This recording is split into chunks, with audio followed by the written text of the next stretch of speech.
kit's out for a while now. We've done some teaser videos on the car. We just did a blow-off video on the different blow-off valves, but I actually want to talk about the kit itself. I know there's been pictures and whatnot, but obviously we get a lot of questions. I want to talk a little bit about the components that go into the kit, different options that we have, turbo-wise, blow-off valve-wise, color of piping, things like that. So I kind of laid out some of the parts here, and kind of we'll go over and hopefully answer a lot of the common questions that we've got so far. So a couple other things I could address real quick. So this is an EPA compliant cat. It is not carb legal. So I at this time, you know, that's something that's not really on the horizon. So I just want to be clear with that. If you're looking for something that's carb legal, this is not it. The other thing I wanted, you know, we've had some people ask about the dynos. The ones that we've posted so far, this is the only time the car's been on the dyno. People asking about pump gas. The car was on 91, no boost controller, 5.5 PSI. You know, I think it made 272. So it was like 80 some horsepower over stock and 90 foot-pounds of torque over stock on 5.5 pounds. It wasn't limited there. We just didn't have a boost controller on the car. You could run more, you know, you could run 7-8 PSI on pump, I'm sure, just like you know, plenty of people do on the first gens and whatnot. We just didn't have a boost controller on the car. So the 5.5 PSI was what the wastegate was set at. I mostly run a 9085, so especially here in Arizona in the summer, the 91 we get here is really crap, and then with the heat and whatnot, there's just no point to really for me to push it on pump gas. Once I get a little more time, I'll probably put it back on pump gas and put it on 7-8 PSI. You know, I probably expect another, you know, in low 300s, something like that. Anyone that has access to 93, which is most of the country, in the East Coast specifically, gas is a lot better. You're going to have much better numbers on pump gas. There's no doubt, and just be able to run that 7-8 PSI, you know, possibly more. But here in Arizona, especially in the summer, I didn't really have much interest in putting the boost controller on past that point. I'd rather just keep the car on E85 for myself. But yeah, we'll put it back on pump gas and run 7-8 pounds and see what it does. I know some people are limited and they don't have access to E85, but I would expect over 300 on pump gas at those power levels, just not at 5.5 PSI. I think we'll start with the turbo first. It's a Garrett unit. All of our options are Garrett turbos. This particular kit is internally wastegated. It's a V-band connection from the turbo manifold to the turbocharger. We use an adapter here to a V-band for the 3-inch downpipe. They're all dual ball bearing Garrett. They all have the same center section, the CHRA. This one, like I said, it's the same one we're running on the car. It's been the most popular one so far.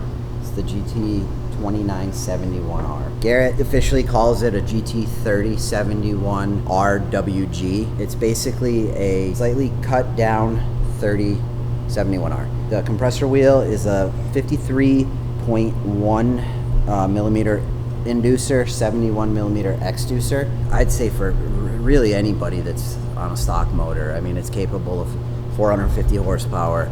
It's a cheaper option than the GTX. Really, for the boost levels that most people are going to be running the kit at, this turbo will do everything. They'll be super happy with it, save them some money. We also offer the GTX 3076R. It's a 58 millimeter inducer, 76 millimeter exducer. Those turbos, I believe the GTX 3071 can do a little over 500, and then when you step up to the 76, you know, I think I've seen cars do in the 600s with that one. So much beyond the limit of a stock motor. This works great for pretty much anyone that's putting one of these on a stock motor, and you know, out of all the Garrett, reliability is just OEM level, so that's all we use on all our stuff. That's basically the turbo. I think the next major component would be the exhaust manifold. This is the manifold that comes with the kits. We make everything in-house, mandrel bent, schedule 40, real heavy, probably 25 pounds for something like this. V-band connection right here, internal wastegate, so you don't need any provision for the external wastegate on here. Runners are all one piece. Minimal welds, 1/2-inch stainless flanges. You can see, like, you know, we make the merge collector here. Everything's swedged to fit, boarded out. It is one of the questions we've got a lot of. It is a UEL manifold. You can see these runners are obviously longer than this side over here. You can hear from the videos, it definitely has the UEL Subaru sound. but still utilizes a decent runner length, proper merge collector. These power levels, it'll do everything. Equal length manifold. You know, power wise, you're not going to really see any difference. That's the manifold. I do want to add, you know, we've basically made these manifolds the same way on our first gen kits, same material. You know, we've done over 1,000 of these kits for the first gens now. Haven't had one of these manifolds come back, knock on wood. They hold up. You know, it's nice to not have to worry about something like that. So that's why we use the thicker gauge tubing. Good success with them so far. So this is the upper section of the downpipe V-band connection. It's got a 3-bolt connection here. Can make it easy for the install. The first primary O2 sensor right here. Pretty simple part. Lower downpipe. I know it's been talked about. Our kits do feature a catalytic converter in them. It's a GR86 G Sport EPA compliant Gen 2 model. So no check engine light, nothing like that. I haven't had any. We use them on our catted headers. Haven't had any issues. I've run these on I've done V8 turbo setups making 1,000 horsepower with the same particular part model on here. And you know, I think this one's rated 5 to 800. Should have no problem at these power levels here. Has 5-year warranty on the cat itself, rated for, you know, force induction or anything like that. So very high quality cat. I think, you know, just the cat alone is like $650, something like that. So you definitely I'll get what you paid for it. Yeah, and you know, this is obviously the way everything's going with, you know, running a cat, and I'm sure everybody's aware of all that. So we wanted to do our best to take that next step into incorporating these into all our products. It takes away kind of some of the smell on some of the cars. I think it sounds great. You know, I'm running a titanium single exit exhaust, and really no rasp, no nothing. It's just a real clean sound. All the kits come standard with the cat. We're not doing them any other way. Next, let's talk about the intercooler. This is the intercooler that comes with the kit. Mounts to the OEM crash beam right here with just 2 bolts right through there. We make all the end tanks in-house. It is a coil core. It's tube and fin.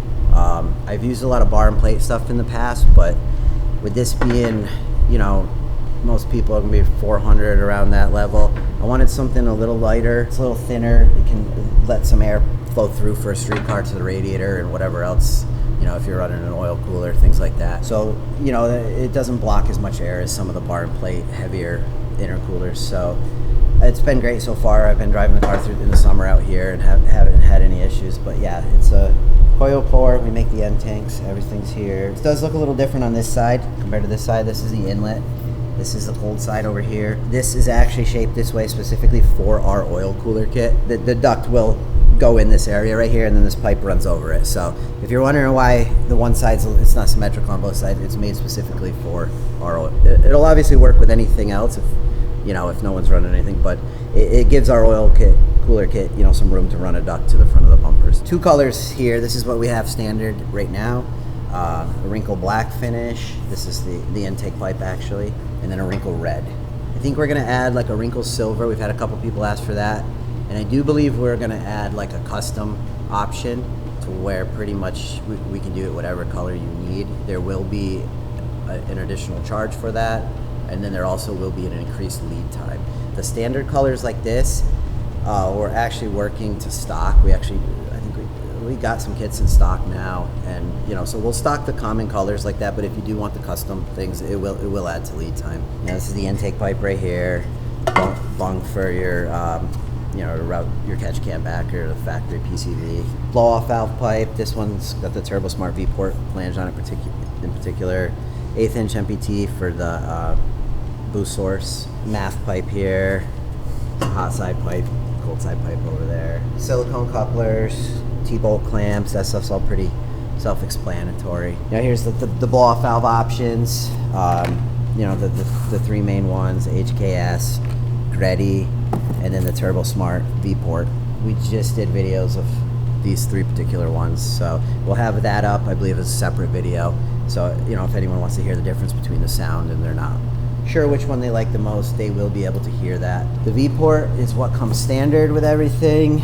These ones here are an additional upgrade price. I think it's $150, but the website will say. K&N filter. I'm not gonna break the kits apart, but each one of these will come packed with your gasket kits for your hot parts, V-bands in there, manifold to head gaskets, downpipe gasket, 2-bolt gasket for the end where you can connect to your overpipe. That'll be your gasket kit. Here's PCV kit for the intake, blow-off valve vacuum tap kit to run your vacuum line, oil feed line kit for the 22 and up. It's different than the older. And then oil drain back. All the oil lines have DEI fire sleeve on them.